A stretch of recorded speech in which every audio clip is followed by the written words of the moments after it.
This Premier League review and EFL Cup Round 2 picks edition of the Premier League Gambling Podcast on the Sports Gambling Podcast Network is brought to you by Underdog. Underdog's got a brand new offer for new customers. Play just $5 and get $50 in bonus funds when you sign up with the code PLGP.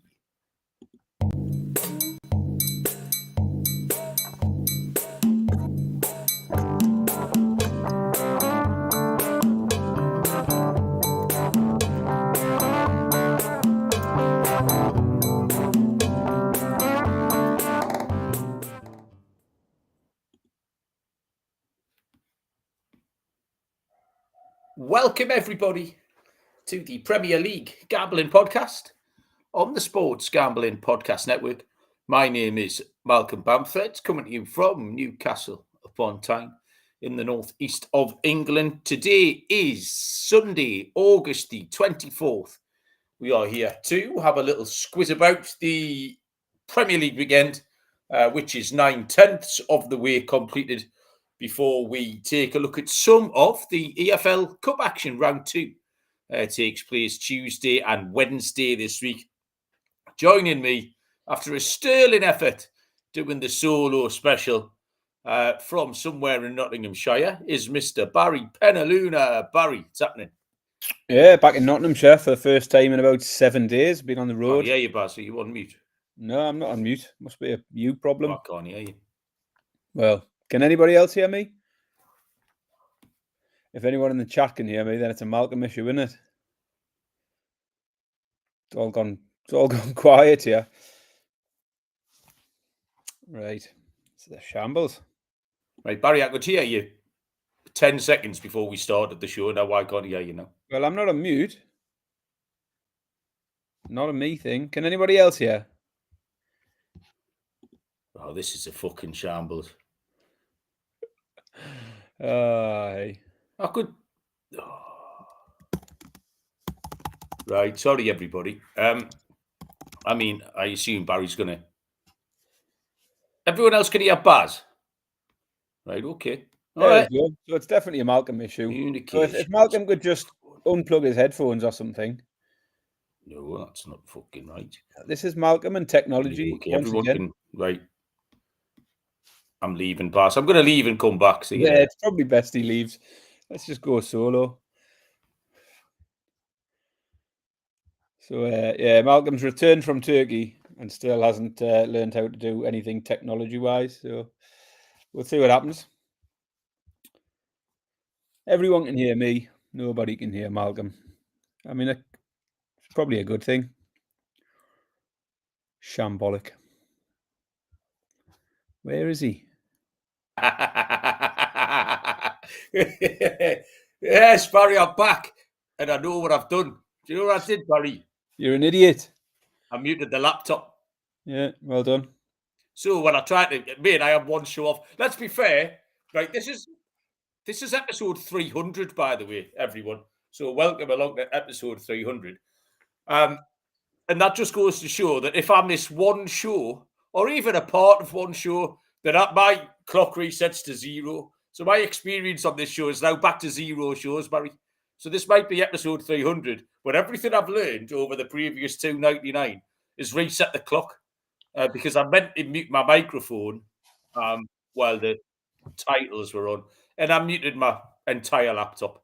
So there you go. So you can have that one on me. Yeah, the podcast listeners will be fine. I'll edit it all out. Oh, we'll edit all that out. They won't hear this. Happened. Should we call them twats, Barry, now? And they won't ever know. That's childish. You better edit that bit out. Right, there you go.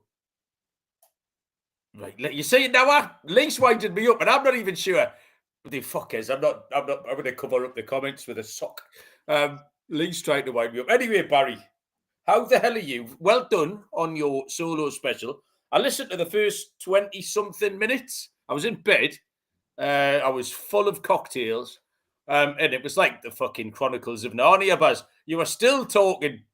You'd never got near football by the time I passed out to sleep. But I presume I did listen to the rest the next day on my sunbed, Baz.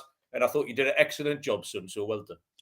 Thank you. I'll be honest, Malcolm, I was very disappointed. I think you let the show down massively because on this show we've prided ourselves on making a pick on every single Premier League game for the last 4 years now.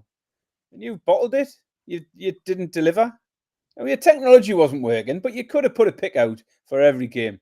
You could have put a 1 minute video, or you could have even just sent me your picks on a piece of paper, sent a photo of it. But to not make a pick on every game, you've blown it, haven't you? Like that's the streak gone.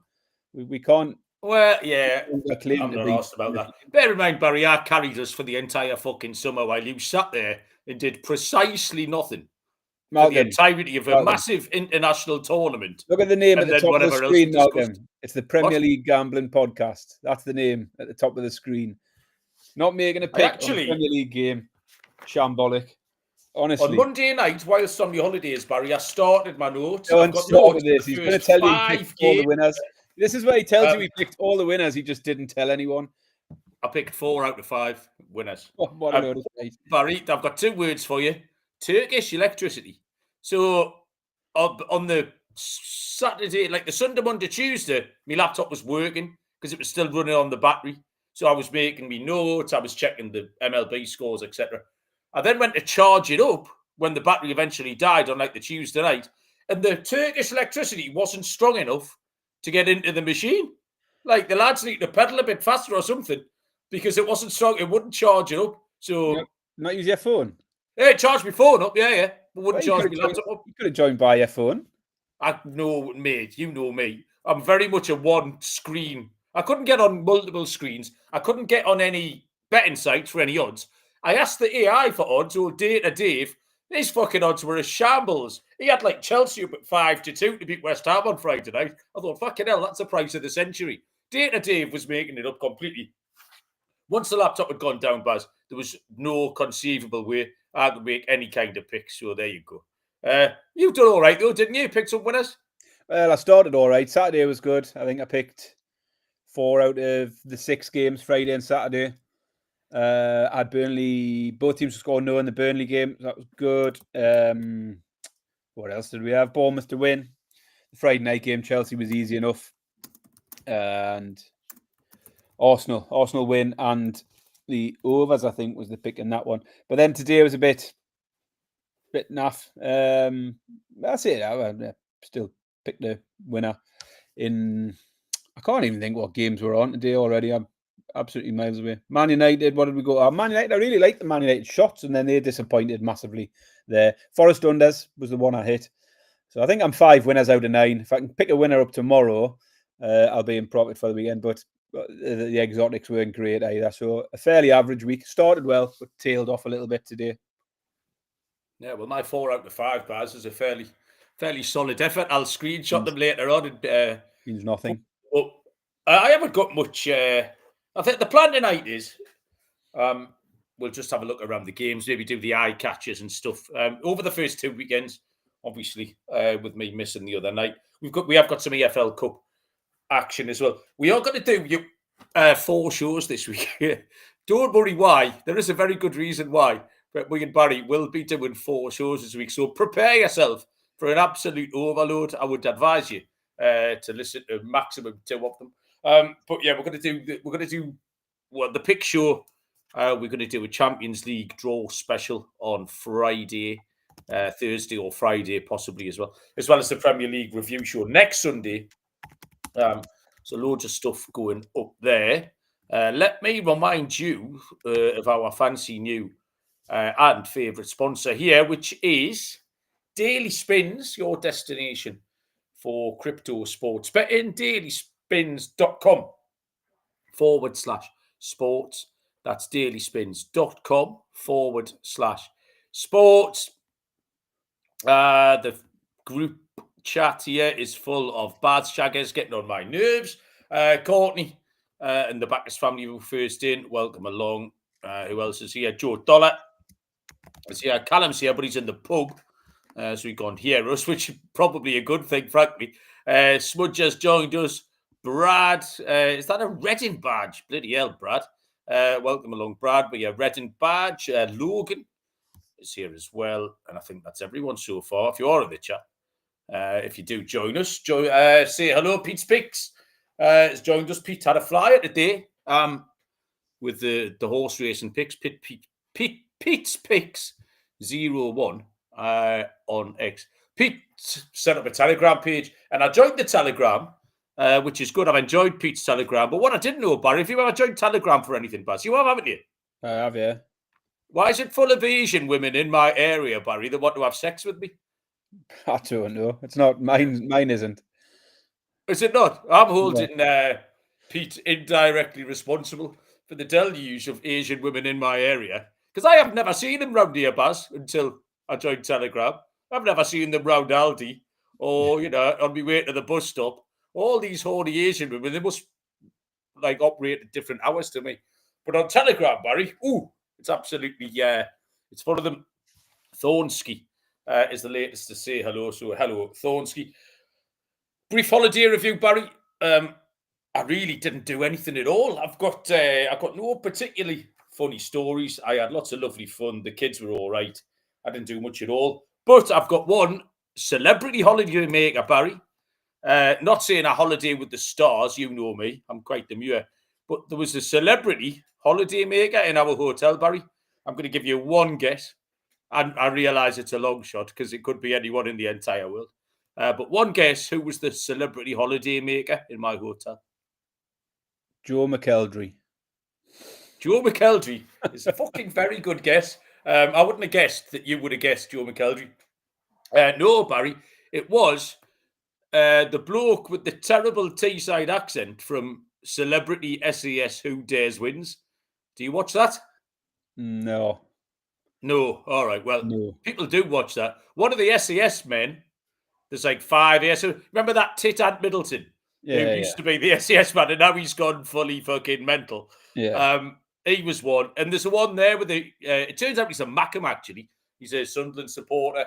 And I don't know his name. Little fella, blonde curly hair. Anyway, I knew him for about 2 days. I thought he was a football coach. Because in my head, I got a picture of him shouting and screaming.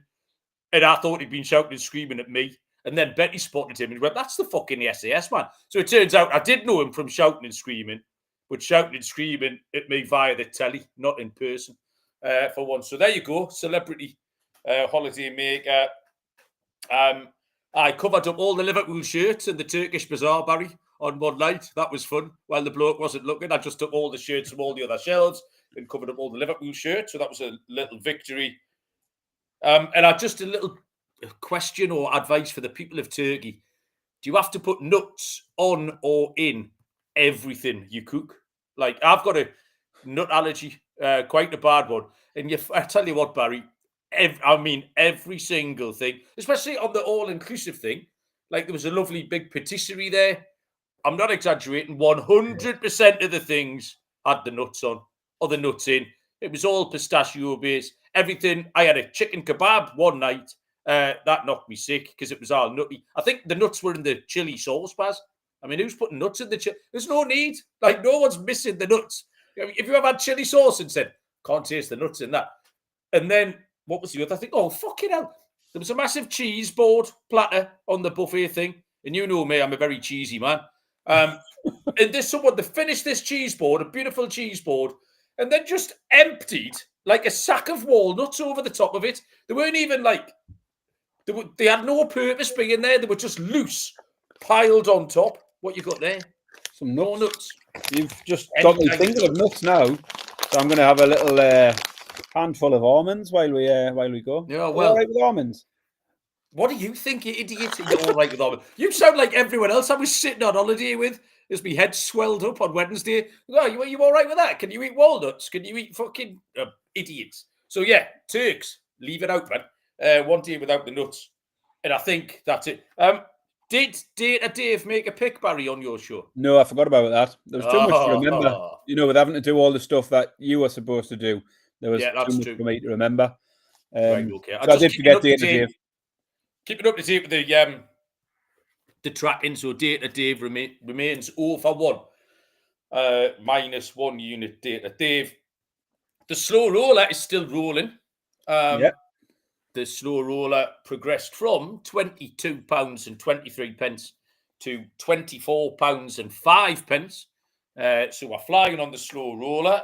Most to come. And anyone, this is show number 300 now, as I've mentioned a couple of times.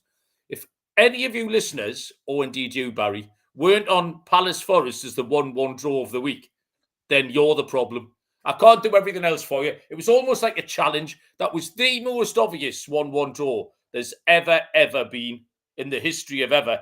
And I hope, I don't know, can you remember talking about the game the other night? Was there many people shouting it up, Baz? Because it was 1,000,000% the 1-1 draw of the week. You finish your almonds. Don't worry about me. I'm just fucking gobsmacked at you coming on here, giving out your predictions fucking 24 hours after the games again. You told us you had 4 out of 5 winners. You're now giving out your 1-1 draw of the week 48 hours later. Fuck off. I'm not having it. Ridiculous. I tell you what. Oh, man. Absolutely ridiculous. Nice these almonds, though. Yeah, good. But there's nothing people like more on a podcast, Barry, than one of those eating stuff.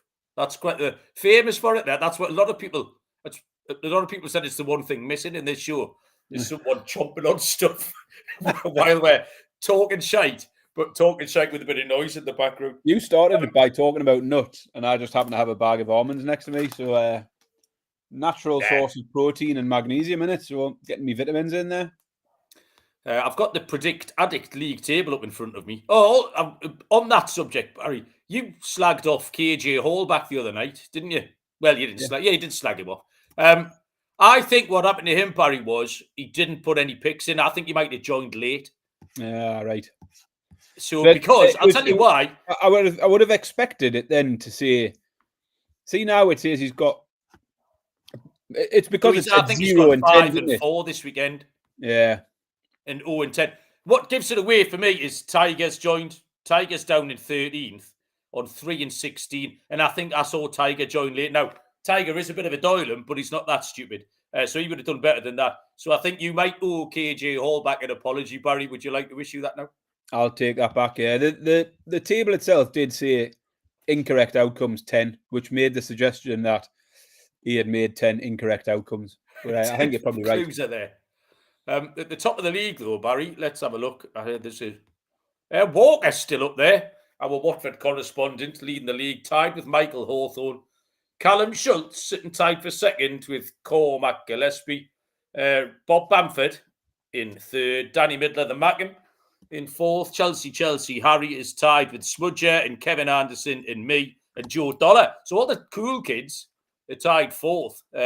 My inexorable ascent to the top of this table has continued a little bit this week. The Backus family is sitting in tied fifth as well, with Lenny. Barry's down in sixth. Betty Bamford in seventh. Simmers down there. Brian. So keep remembering to put your picks in. There is still one game tomorrow, actually. Game I am going to. I'm looking forward to it tomorrow. The battle of good versus evil that will take place at St James's Park tomorrow night. I'm quite looking forward to it. I tell you what, Betty is absolutely off her lips with excitement. You know, she only chooses these games for the needle. We've said when she does the draft, she likes the needle games. Well, obviously, this one, in her mind, the needle is off. I'm not that arse. There's no extra needle for me, particularly. I couldn't hate the fuckers anymore anyway. But she's bought into the hype of the Bears Den, and Joe Linton's going to go around and smash everyone's face in. And she is absolutely hyped up to the high heavens. So she's looking forward to that. Bank holiday Monday as well. So means we can get out nice and early and have 5 or 6 live and as before the game. Do you want to run through some of the... I'll tell you, the first thing I noticed actually, Baz, we'll run through the opening couple of weekends, really. It's been an interesting start, I would have said. It's not been mad exciting.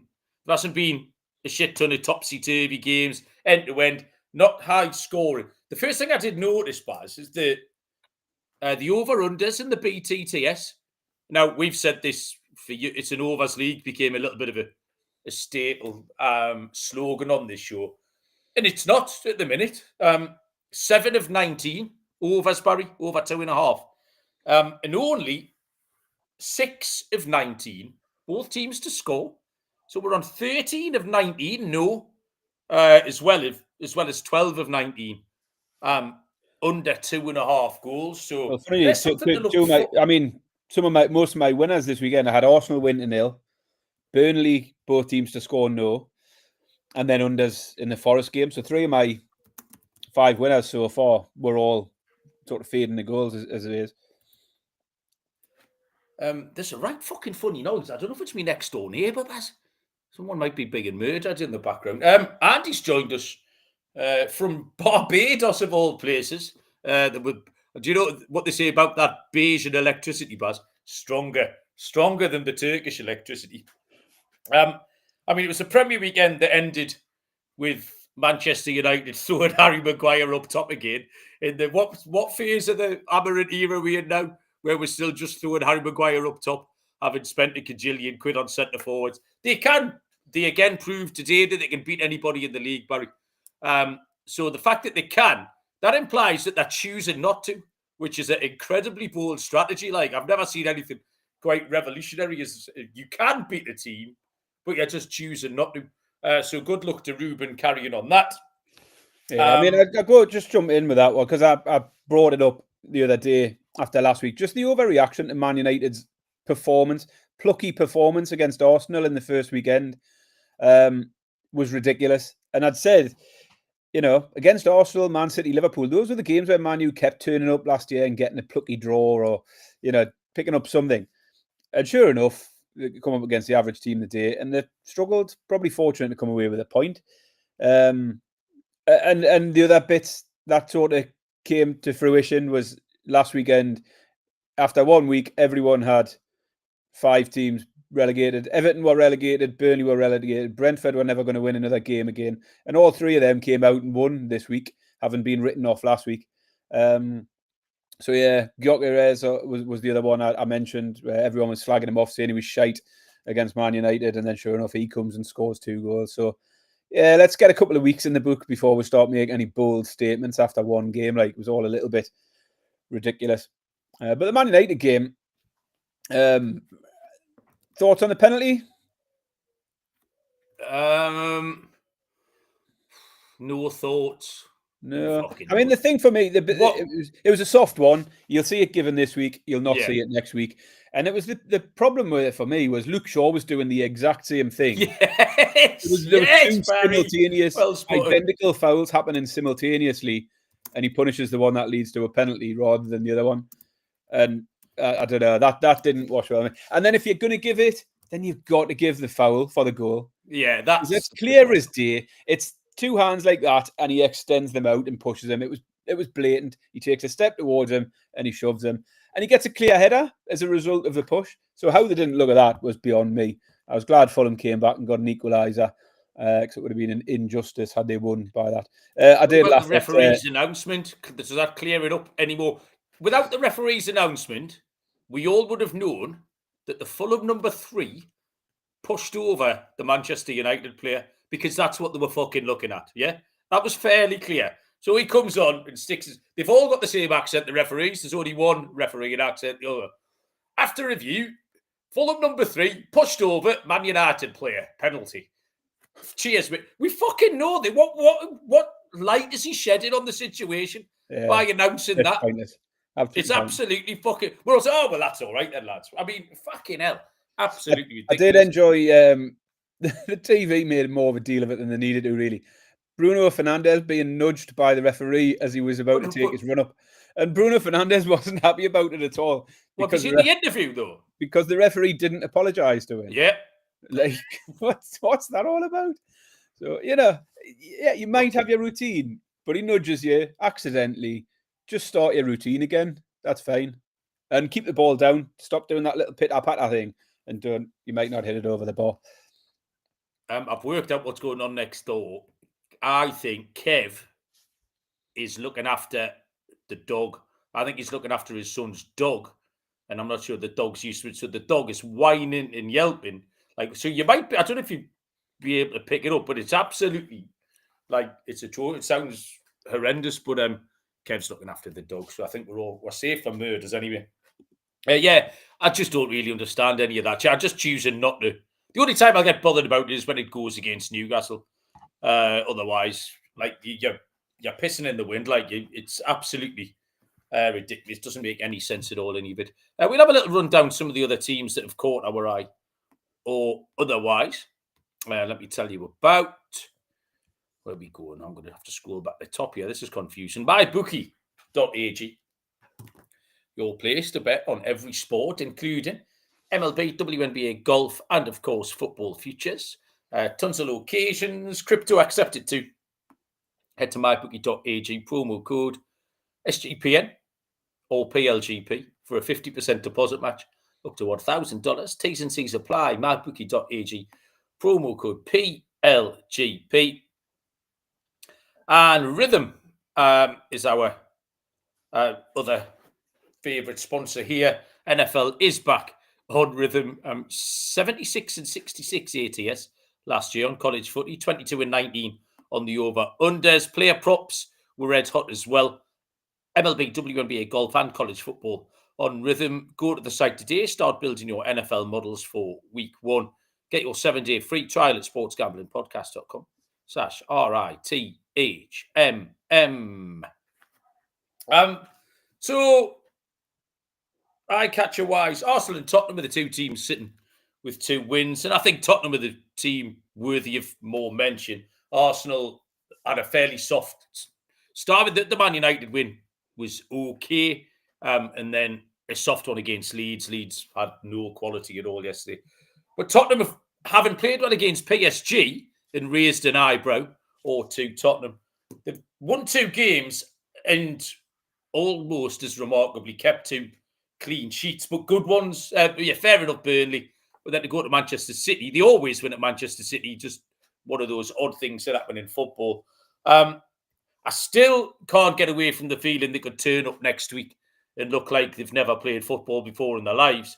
I think for me, the important thing is the centre-backs, Van de Ven and Romero, because they are very, very good. They complement each other. Romero's fucking nails. Van de Ven's quick and can defend. And they're important. They've got some good players, but without that base, you haven't got anything like. And that sets the table for them at the back. Bit of line movement here, actually. I thought it was worth a look at. 25-1 to win the Premier League now. I won't be queuing up to take that. 11-4 to make it into the top 4. I mean, these prices are drastically reduced. Tottenham are by far the biggest movers here. 11-4 plus 275 to make the top 4. And even money for the top 6, Baz. Which, if the top 5 are nailed and you're looking at that 6th spot, Newcastle with questions to answer. Villa, all of a sudden, 0 from 2. Tottenham have got a 6-point lead on Villa already. Tottenham for the top 6 might be a shout at evens. Baz, any of that catch you right? Nah, again, too early to be making massive jumps in opinion on teams like that. But they have been impressive. I've liked what I've seen. And to be honest, not massively surprised that they might become a little bit more solid with a change from Postecoglou to Thomas Frank. I think Thomas Frank's a really, really good manager. So I did expect a bit of an uptick from them. But they've done probably better than expected. Struggled, as I said last week, in the transfer market. Seemed to be struggling to get anyone over the line, which has annoyed a few of the fans. But they're soon quieting down once they get 3 points, don't they? So, good from them. I mean, I'll mention Villa. You just brought them up there. They've been an eye catcher for me in 2 weeks for being really, really underwhelming. I thought they were very underwhelming against Newcastle. Barely created a chance. And then I thought, having seen how poor Brentford were week 1, I thought Villa were a good pick this week. And again, really poor. So no goal from Villa in 2 weeks. And there just seems to be the rumblings. Emery's not happy. Obviously, they've had to lose a couple of players for PSR reasons. And Villa fans are now seeing what it's like. That more and more people are cottoning on to the fact that these financial rules don't help anybody but those teams who are locked in at the top end of it. So yeah, it could be a struggle for Villa if they can't do much more in the transfer market. I can just see it being a bit of an ongoing sort of slump for them, possibly. Yeah, maybe just kind of the down part of the cycle. Like it's not a cycle that has just happened in the last 4 or 5 weeks. The players that they've been losing and the amount of money they've had available to spend has sort of gradually eroded away at them, and they've done very, very well.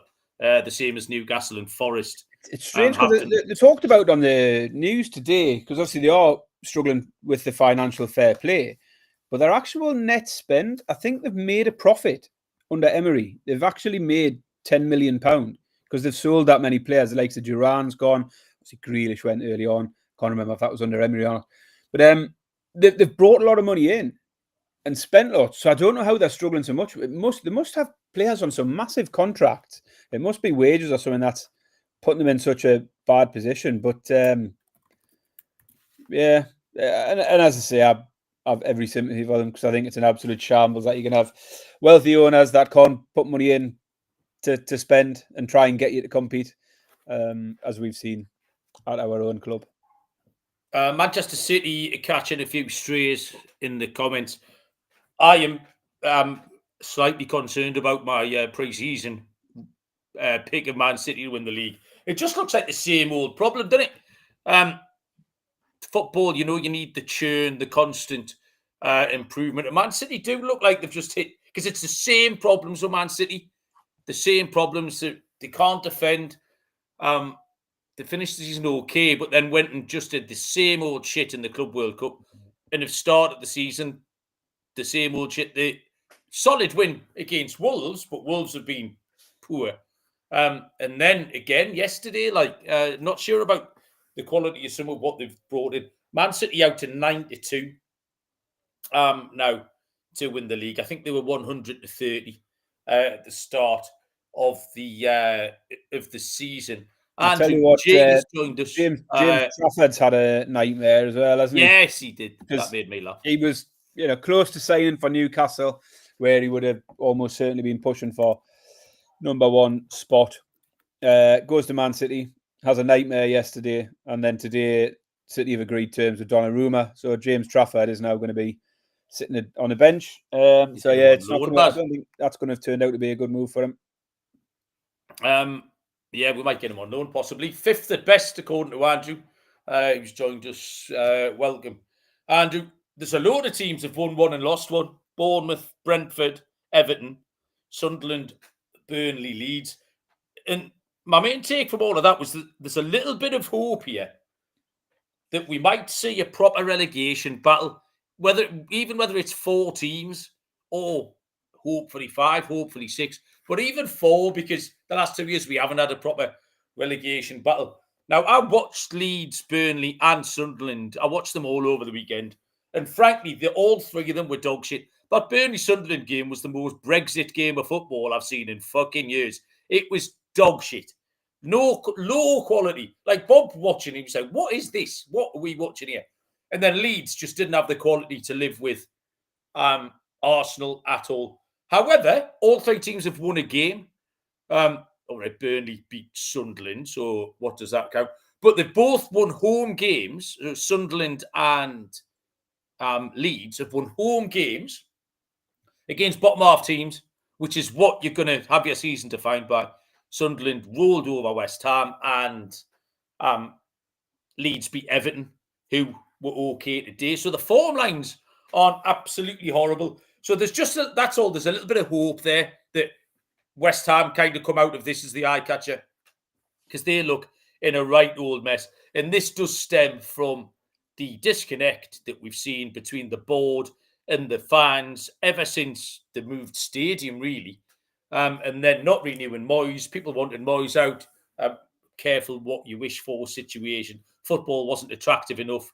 Well, I mean, what got me the other night was you go 1-0 up at home in a London derby, and you think, right, fucking come on, we've got the lead now. Let's defend like badgers. They're going at half-time, 3-1 down. It's soft as shite, like, absolutely soft as shite. So real problems for West Ham, and Wolves are the other 2. I looked at West Ham. I couldn't find odds on... Oh, sorry, I did find odds on Graham Potter being sacked. 100 to 30 plus 333. Yeah, because Nuno...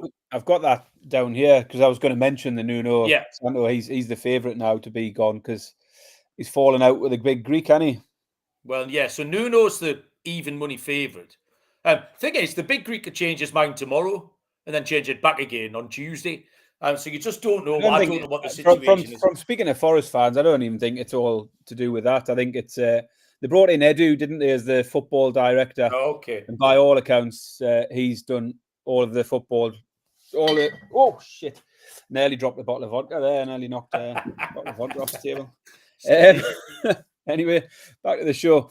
Apparently he's had all of the say in transfers, and Nuno's been a little bit out of the loop on everything they've done in terms of the transfer business.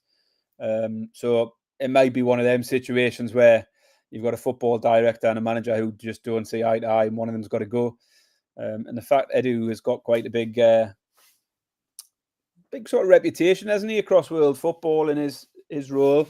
They reckon he might be the man who stays, and Nuno might be gone.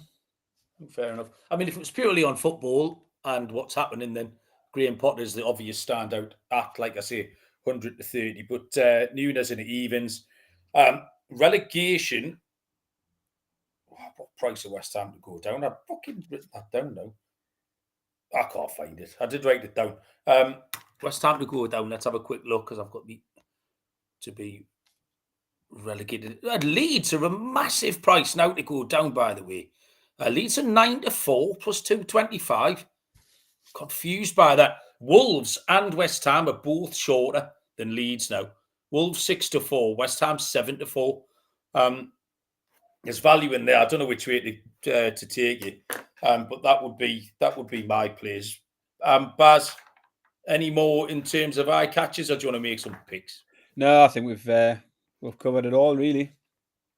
We took 37 minutes. I suppose the first 4 minutes was me talking into a vacuum, wasn't it? Not being able to hear you because I pressed the wrong button. Okay, we'll move on. Let me tell you about Circa Million and Circa Survivor at the world's greatest sportsbook, Circa Las Vegas. $21 million in guaranteed prizes coming out with SGPN at the Circa contest weekend, which was the weekend that just finished. So I don't know why I read that out. But you could get 15% off a stay at the Circa with the promo code SGP15. The contests are open to everyone. Sign up in Nevada and play from anywhere with the help of SGPN's official proxy. Go to footballcontest.com. Use promo code SGP to get $50 off your proxy fees. And Underdog Best Ball Mania is happening all summer long, giving away $15 million in prizes, including $2 million to first place. No waiver wire, no arguments about trades. Best ball is the best way to play fantasy. Underdog has got a brand new offer for customers. Play just $5, get $50 in bonus funds when you sign up with the code PLGP. Well, that's all going very well, Barry. Anyway, it's time, Barry, for the game that has got the majority of the Western Hemisphere on absolute fucking tenterhooks. Kick off, Barry. Where we left it after an absolute deluge of attacks from Barry Penaluna, repelled by, amongst others, Tubby McNair and Robin Bravo. Ball's out for a corner, Barry. Do you remember what's going on? Another shot on target. Is this your fourth shot on target, Barry, so far? No. There was no mention of a corner, Malcolm. I had a shot on target and we left it there. Oh, right. Well, what's happened? Are you telling me you've made another save whilst we weren't even here? Well, no. What I'm telling you is I'm playing this card here. Right. So there's the corner card. So what you've got to do now, Barry, is see. I reckon there's about 30 cards in the discard pile here. I can cut them, or do you want to give me a number to count down? Just cut them. You can choose your own. Fucking hell, Barry. Come on.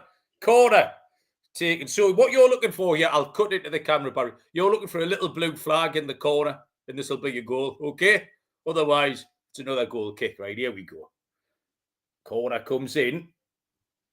That's a fucking red flag. Eat shit, you knobhead. Right, that's over the bar. That is a goal kick for me. Fourth shot on target, Barry Penaluna. Have you got Cunha and Mbumo? Do you like Mbumo's new nickname, by the way? Kinder Mbuemo, because he's quite fat. There you go. Goal kick for me, and more to follow next week. I'm sure we can all agree that was very exciting. EFL Cup round 2, Barry. How many picks have you made? 3. 3. I've got 4. While you were talking, Barry, I asked Dave if he had a pick to see if we could get him back on track. Dave fancies Sunderland -1 against Crewe. Bear in mind, Sunderland are playing Huddersfield. I'm not sure Dave is a fucking reliable source of information. What sort of crack's that? You need to be more specific. If you don't tell him the dates of the games and stuff like that, he doesn't know. You've got to be more specific in what you're asking. Right. What I asked him was, does Dave fancy anything in the cup this week? And he replies, he does indeed, Laura, because he thinks he's talking to Laura. And he's not messing about this week, he claims. He is messing about. Sunderland -1 against Crewe when they're playing Huddersfield. Both teams to score in Birmingham v Cardiff. And Stevenage to beat Watford. I think if you'd went back to him and said, I'm looking at the EFL Cup games on the 26th and 27th of August 2025, he would come up with a different answer. Dave's taking the piss. There you go. That's what he's doing. Right, so I've got 4 picks, so I'll start then, Barry. Games on Tuesday evening. Now, I ended up with a lot of Premier League teams in my picks here.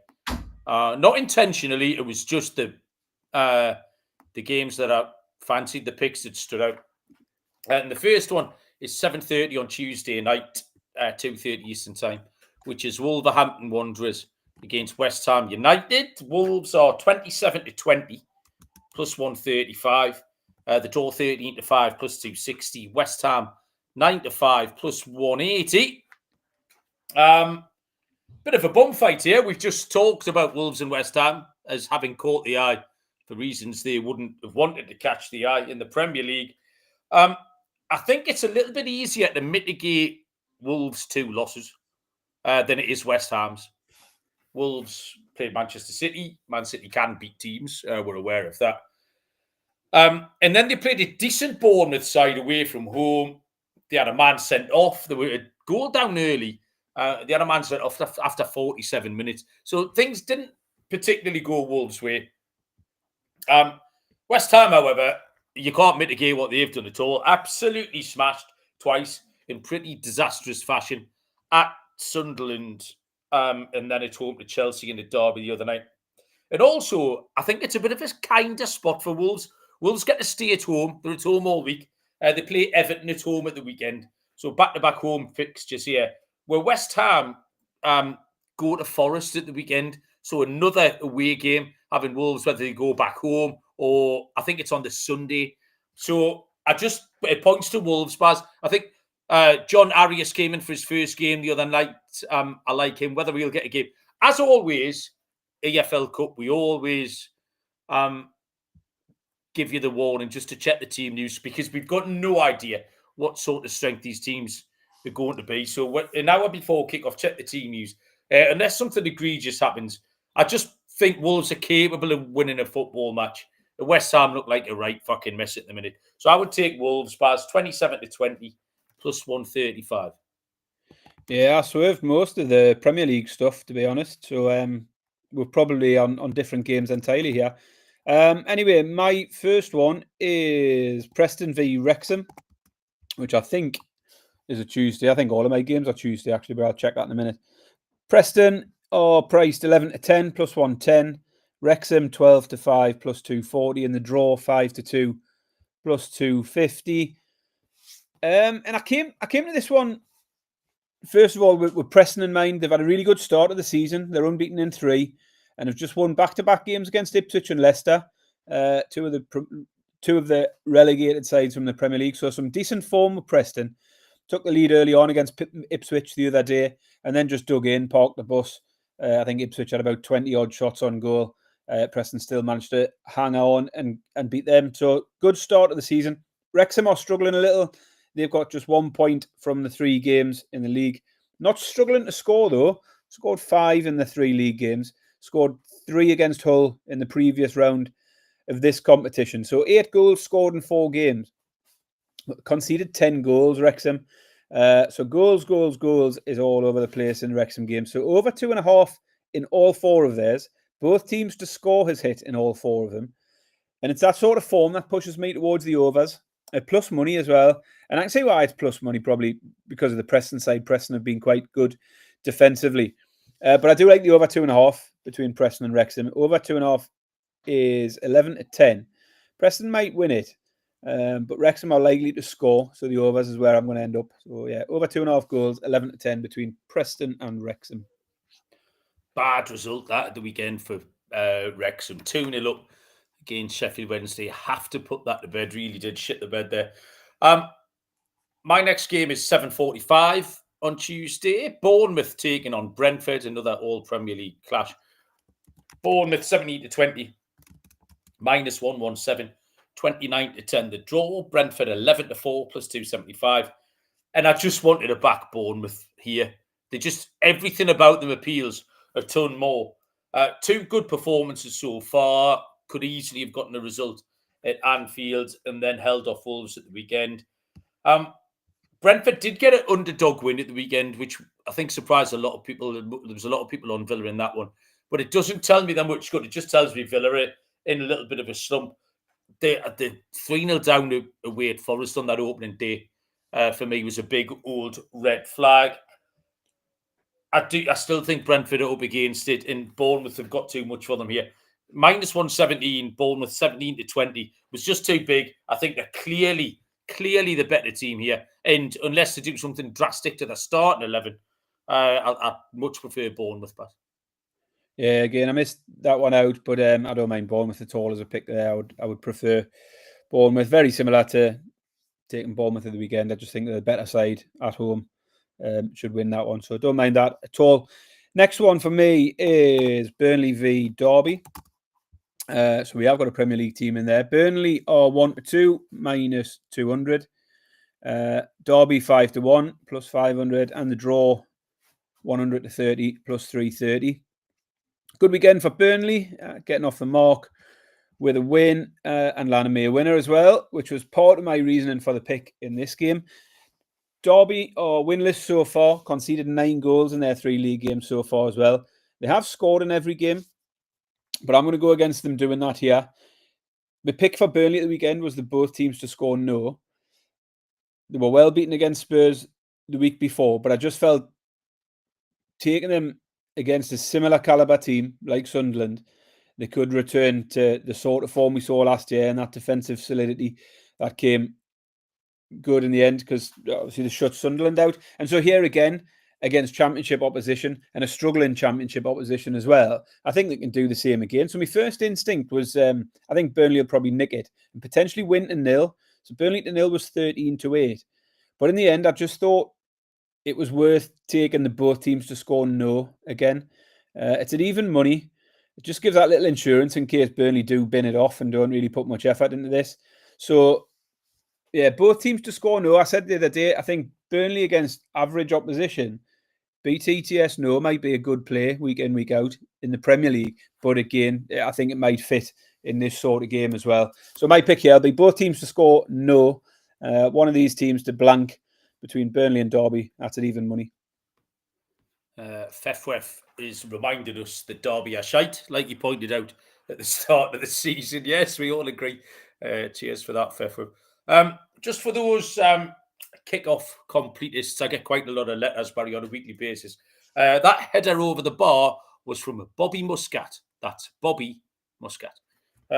Okay, we move on to my fourth pick here. Oh, it's my third pick, actually. It is Sunderland, but they're not playing Crew, as Data Dave, the dickhead, thinks. They're playing Huddersfield down, Barry, of all people. Sunderland are 11-20, minus 180, 16-5, the draw, plus 320. Huddersfield 9-2, plus 450. I handicapped this for a couple of reasons. I thought Sunderland could make a shit ton of changes in this game here. They've signed a load of new players. They've got a load of players they need to give a run out to. There could be anything. There'll be no crowd there at all. If they get 4,000 there, I'll show my arse, right? There'll be no one there. And Huddersfield's are in really, really good form. 4 wins out of 5 in League One. They've scored 10 goals. They've kept 4 clean sheets. They only conceded in one of the 5 games. They lost 3-2 at Blackpool somehow, because Blackpool have been dog shit. But Huddersfield have been really good. I did want to underdog. There's always 1 or 2 dogs will hit in this round of the Cup. I wanted to find an underdog, and I'm not just doing it because it's Sunderland, but I think Huddersfield are live here, Baz. I can't see Sunderland rolling out a strong team at all. Huddersfield will give them a game here at 9-2, plus 450 for the Terriers, Barry. Yeah, obviously, I'm happy to co-sign that one. I don't mind Huddersfield as a potential underdog pick. Next up for me is Millwall v Coventry. Millwall are 7-4 plus 175. Coventry 31-20 plus 155. And the draw 9-4 plus 225. I thought this looks a decent one on paper. Coventry are unbeaten in their 3 league games. Millwall have lost 1, won 2. So 2 teams going okay. Coventry have been absolutely full of goals in the last week, in particular, scoring 12 in their last 2 games against Derby and QPR. They also beat Luton in the last round. So come here with 3 straight wins, Coventry, which meant they appealed to me at 6-4. Millwall are going okay, but I just think Coventry are a bit better, and they've done okay in cup competitions in recent years. So I think they might still have a go at this. So Coventry at 6-4 appealed, but I just thought goals might be the better way to play it. There's been a total of 16 goals across the last 2 Coventry games. Millwall games are also going over 2.5 in 2 of their 3 league games. So there's form for the over 2.5, and it's plus money, 11-10. I think looks a really good price for the over 2.5. So I was sat there, I was between the Coventry pick at 6-4 and the overs at 11-10. And I decided to go for something different and just mix the 2. I've went for the Coventry team total because I do fancy Coventry better. I do fancy the goals in it. And the Coventry team total is a similar price to the Coventry win. It's 6-4 for Coventry to score 2 goals here. As I say, they've just scored 12 in the last 2. That's not to say they'll go out in an EFL Cup game against a decent Milwall side and do the same. But that's going to be my pick. I think Coventry for a couple of goals is a good shout. 6-4 for Coventry, over 1.5 team total. I'm pleased Cov put a couple of nice results together because we talked them up a lot on the preview show, on our EFL preview show, and they didn't have the greatest start. I think they were held by Hull. Fucked everyone up, didn't they? Yeah. Everyone on day one, proper ackerbuster. But yeah, 7 goals at the weekend against QPR. I've got one more pick here, and Fefwef's not happy with my underdog play on Huddersfield, and I've got another plucky underdog here. I'm going to go to the big Yorkshire derby between Sheffield Wednesday and Leeds United. Sheffield Wednesday are 18-1 here, Baz. Holy shit. Do you remember last year when I picked Barrow at 40-1? That was a great pick. They lost 5-0 to Chelsea, but it was a fucking good pick. Sheffield Wednesday, 18-1. That's not the pick, by the way. I tell you what, there's worse 18-1 shot. 11-2, the draw, plus 550. Leeds United are 1-7, minus 700. Now, I know Sheffield Wednesday are in the shit. I am fully aware of all the situations down there at Elsewhere. But the players are clearly still trying. Yeah. And that's important. They took the lead at Leicester on the first day of the season. Eventually got touched off 2-1 late. A lot of teams will lose by the odd goal to Leicester. And at the weekend, they came from 2 down in the second half at Wrexham. Now, you'd think a team whose heart might not be in it. That's just not going to happen. Wrexham are no mugs, see what I mean? So to come from 2-0 down it just shows you they're going to be trying. And again, a little bit like Sunderland, Leeds might just make a ton of changes. They've got 3 points on the board in the Premier League. They've got bigger things on the mind than this. I did watch them on Saturday, and I know they're away at Arsenal, and Arsenal can mug teams off. But the fucking lack of quality was standout. I don't know how bad Everton were that first week for Leeds to have beaten them, because there was an absolute... It looked like a championship team, which is what obviously they were last year, what Sheffield Wednesday are. And it's a big derby, and they're never easy at all. I think the Sheffield Wednesday fans will turn up, so there's going to be nobody at Sunderland to harass Huddersfield. The Sheffield Wednesday fans will turn up for this. Sheffield Wednesday +2 is at even money. Yeah, you can get +1 or 2 in America or Canada. So we get a push if Leeds win by 2 goals.